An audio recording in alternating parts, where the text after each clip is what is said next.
A black rookie walked into his first shift with a badge on his chest and a room full of doubt behind him. The police chief laughed at his resume. Days later, the entire department would be eating their words. Before we dive into today's story, make sure to hit that subscribe button and give this video a thumbs up. The scent of stale coffee and printed paper filled the air of the small-town precinct. As the afternoon sun slanted through the blinds, casting bars of golden light across the tiled floor, Officer Malik Carter stepped into the briefing room. His boots polished, his badge freshly pinned and gleaming under the fluorescent lights, his uniform crisp and precise. Not just from pride, but from discipline. This wasn't his first station, and certainly not his first uniform.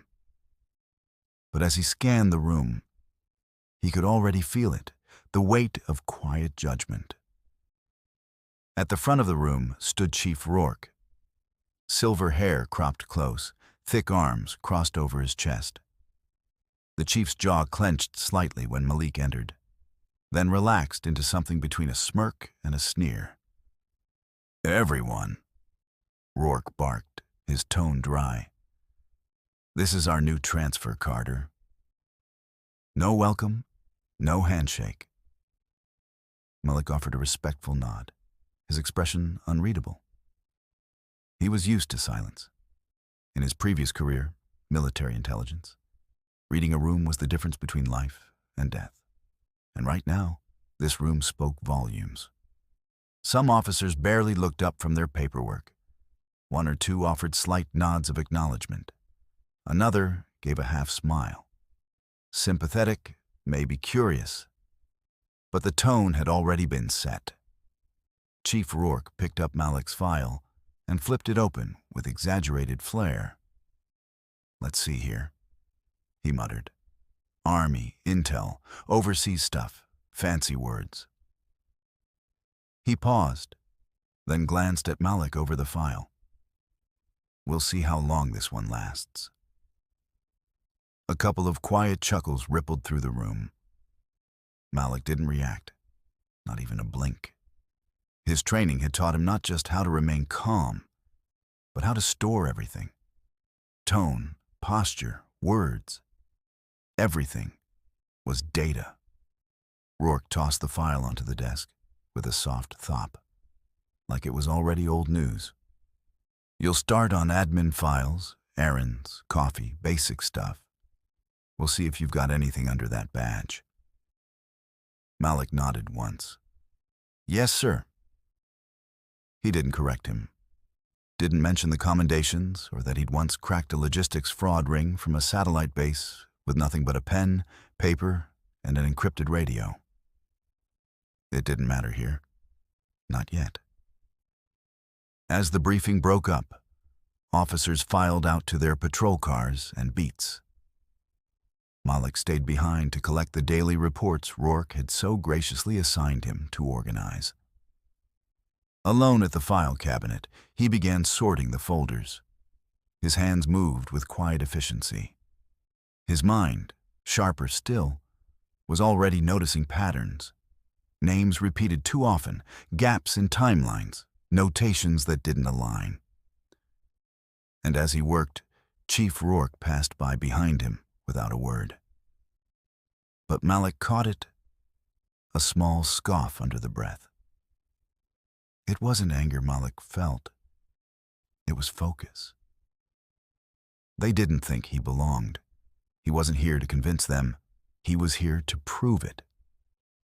And quietly, without asking for anyone's permission, he had already started. The second day was colder. Not in weather, but in the way people made room not to make space for Malik Carter. While the other rookies strapped on their vests and slid behind the wheels of patrol cars, their radios crackling with real-time chatter, Malik sat at a corner desk, tucked between the evidence room door and the humming copy machine. A laminated post-it labeled Carter was slapped crookedly on his file drawer, his first and only welcome sign. Chief Rourke barely glanced his way that morning. Desk duty, he grunted, tossing a stack of traffic citations on Malik's desk like he was feeding a dog. Get these sorted. Cross-check the license plates with the expired tags log. Oh, and coffee for briefing at 10 o'clock. Black, no sugar. Malik nodded. Yes, sir. Again, no protest. No sigh. He just straightened the stack with a quiet grace that looked like compliance, but wasn't. Because Malik Carter was watching. Every misfiled citation, every incident report that didn't align with patrol logs. He began creating his own system. Nothing elaborate, just dots on the corners of folders. Sticky notes with observations, dates that didn't match across duplicate reports. The precinct's printers spat out dozens of pages every day, most of which no one looked at twice. Malik? He read everything. As officers breezed past, slapping backs and swapping stories about late-night calls and high-speed chases, Malik stayed still, collecting shadows. His fingers moved across paperwork like a chess master moving pieces. He began staying late. By 7 p.m., the precinct thinned out. By 8 o'clock, it was almost silent. And by 9 o'clock, Malik Carter sat alone, a lamp casting a golden halo on his desk as he pulled a cold case file from the bottom drawer, a missing persons report from 3 years ago. No updates, no follow-ups, just an officer's name in sloppy pen. The same officer whose arrest reports Malik had seen with inconsistent timestamps. He leaned forward, read it again. Then quietly, he pulled out a sticky note, wrote 3 words in clean, deliberate block letters. This doesn't add up, and stuck it to the top of the folder. He could have reported it. He could have marched to the chief right then and said something. But Malik wasn't interested in starting a fight. He was interested in finishing one. By the time the janitor passed through, startled to find anyone still at a desk, Malik was halfway through another file.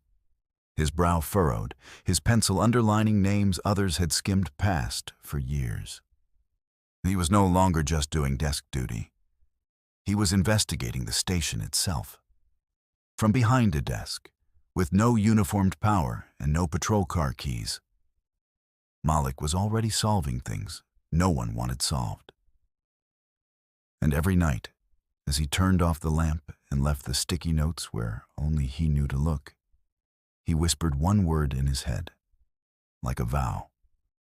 Soon. The call came in just before noon. Harrington's Jewelers, a decades-old high-end boutique nestled downtown, had been cleaned out. Glass cases shattered, security systems bypassed like they weren't even there. Over $200,000 in diamonds. Gone. The scene was a mess. And so was the station when the report hit the radio. Chief Rourke stormed into the briefing room, red-faced and growling. No prints, no witnesses, no suspects. And this happened in our town. He slammed the folder onto the center table. I want answers, not excuses. Officers scattered like birds from a wire. Some grabbed radios, others mumbled about canvassing the block again. And Malik quietly stepped forward. He held out a hand. Can I take a look at the surveillance footage? Chief Rourke didn't even look up. You stay in your lane, Carter. Let the real cops handle it. The room went still for half a second. A few officers exchanged glances. Malik said nothing, just lowered his hand and walked out. That night, long after the precinct lights dimmed and the chatter died, Malik returned. Not with a patrol report, not with coffee, but with a key card he wasn't supposed to have. Borrowed unofficially from an officer who owed him a favor and never asked why. He slipped into the media room, sat before the dusty terminal, and pulled up the security footage. It was grainy. Cameras angled poorly. Most officers had already dismissed it. But Malik? He watched every frame twice, then again, then once more, but in reverse. At 2:13 a.m., while rewinding a corner angle near the east window, he froze the footage. A flicker, just a glint in the corner of a display case. He zoomed in, adjusted the contrast. There it was. Not a face, not a hand, but a reflection in the glass. A silhouette of someone approaching the building. More importantly, on the corner of the screen, the edge of a license plate caught for a split second in the reflection of a neighboring store's window. Malik leaned forward. Adjusted again. He couldn't see all of it, but 3 digits stood out, clear as day. He scribbled them down, cross-checked with a vehicle description logged in a parking citation he remembered from earlier that week, filed by a patrol officer who didn't realize its value. They matched. Malik opened his notepad, wrote a name at the top, a man recently out on parole, known for electronics jobs. No one had thought to connect him, because no one had been looking closely enough. Malik stared at the name, then underlined it once. Twice. He exhaled slowly. Outside, the streetlight buzzed softly in the alley. Inside, in the silence of the media room, Officer Malik Carter had cracked the case wide open, before anyone else even realized it was solvable. But for now, he didn't say a word. He slid the footage back into the archive, logged out, and walked into the night with a quiet calm. Because the next part wasn't about proving he was right. It was about letting the truth catch up with the people who had already counted him out. The station was still dark when Malik arrived. Most of the squad wouldn't clock in for another hour. But Malik didn't need an audience. He needed space. Space to lay it all out. Not for credit, not for praise, for the truth. He stepped into the squad room, coffee in one hand, a folder thick with notes in the other. The board on the far wall still had the burglary case pinned to it. Scattered reports, half-hearted timelines, a map with 2 question marks and no answers. He pulled everything down, cleared it, and started from scratch. Step by step, he rebuilt the case. Timeline, known addresses, the license plate match, security cam screenshots, an overlay of parole records, a printout from a pawn shop 2 towns over, dated the morning after the burglary. Logging a diamond bracelet with a serial number matching one on Harrington's missing inventory list. By the time the fluorescent lights flickered to life and the first pair of boots echoed down the hallway, the board looked like something out of a detective show. Meticulously organized, color-coded, every string leading to one undeniable name. Malik stepped back, quiet, focused, waiting. The lead detective, Lieutenant Shea, was the first to stop in his tracks. Who the hell? He trailed off, scanning the evidence, then leaned in. Wait, this connects? Malik nodded once. All of it. The glass reflection caught the license plate. He pawned the bracelet less than 12 hours after the hit. Shea blinked. He reached for a file, cross-checked with Malik's notes, then looked up slowly. This is airtight. The door at the far end swung open with a thud. Chief Rourke stepped in mid-conversation with another officer, his voice gruff and annoyed, until he caught the squad's gaze, all fixed on the board. He followed their line of sight, stopped cold, and for a moment didn't speak. His eyes roved over the photos, the post-its, the red thread, the printouts. He took a step closer, then another. When he reached the center of the board, he squinted at the suspect's name. His jaw set. It was a name he recognized. Worse, it was a man he'd vouched for, an old contact from his early days, someone he once called a good guy who got a bad break. Rourke had even argued against further surveillance when the parole board raised concerns. Now there it was. Evidence undeniable. Delivered not by a seasoned detective or a trusted sergeant, but by the rookie he hadn't even let ride patrol yet. He turned to the room. Who put this together? Silence. Then Malik stepped forward, calm, hands at his side. I did, sir. Rourke stared at him long and hard. The silence felt like a crackle in the air. Then at last, he gave a slow nod. Get this prepped for the DA and Carter? Malik met his eyes. Yes, Chief. Rourke cleared his throat. You're not on desk duty anymore. The squad room shifted. Whispers, a few subtle smirks. Lieutenant Shea gave a single nod of approval, arms crossed. But Malik didn't smile. He didn't gloat. He just turned back to the board and started making room for the next update. Because he hadn't done it for Rourke. Or for the board. He'd done it because when no one else believed he had a place at the table, he built the table himself. The next morning, the squad room was different.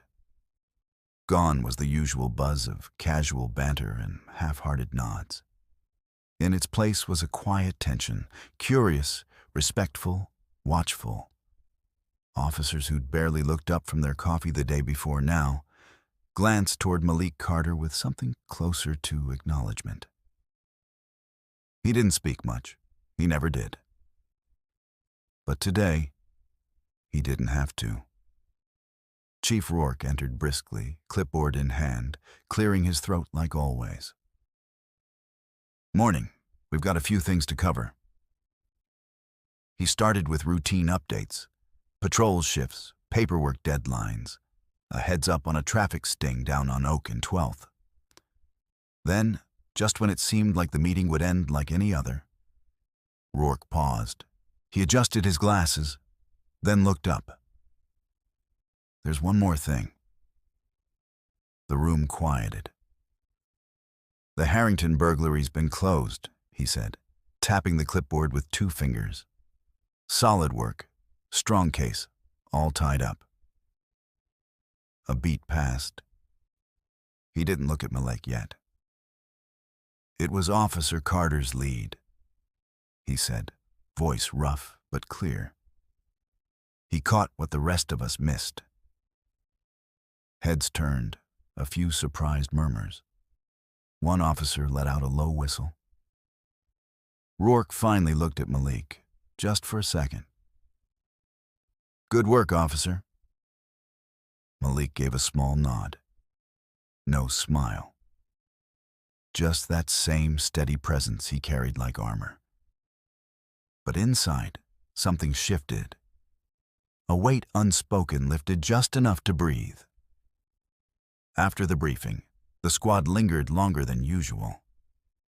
Lieutenant Shea clapped Malik on the shoulder. You've got good instincts, Carter. Glad you're with us.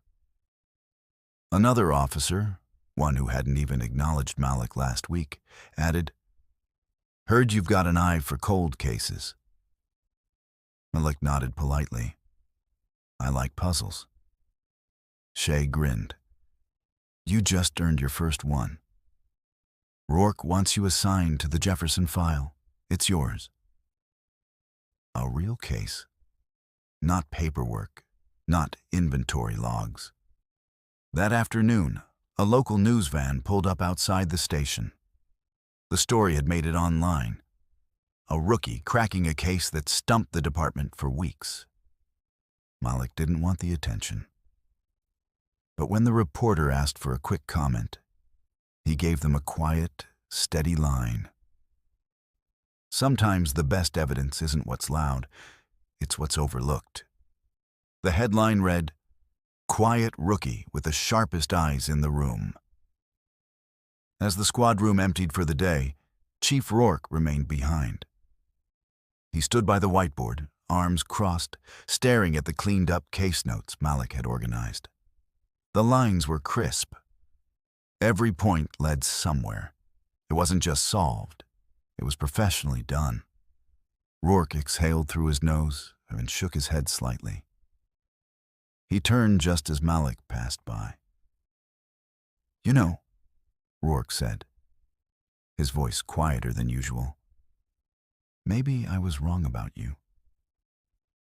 Malik stopped, then glanced over.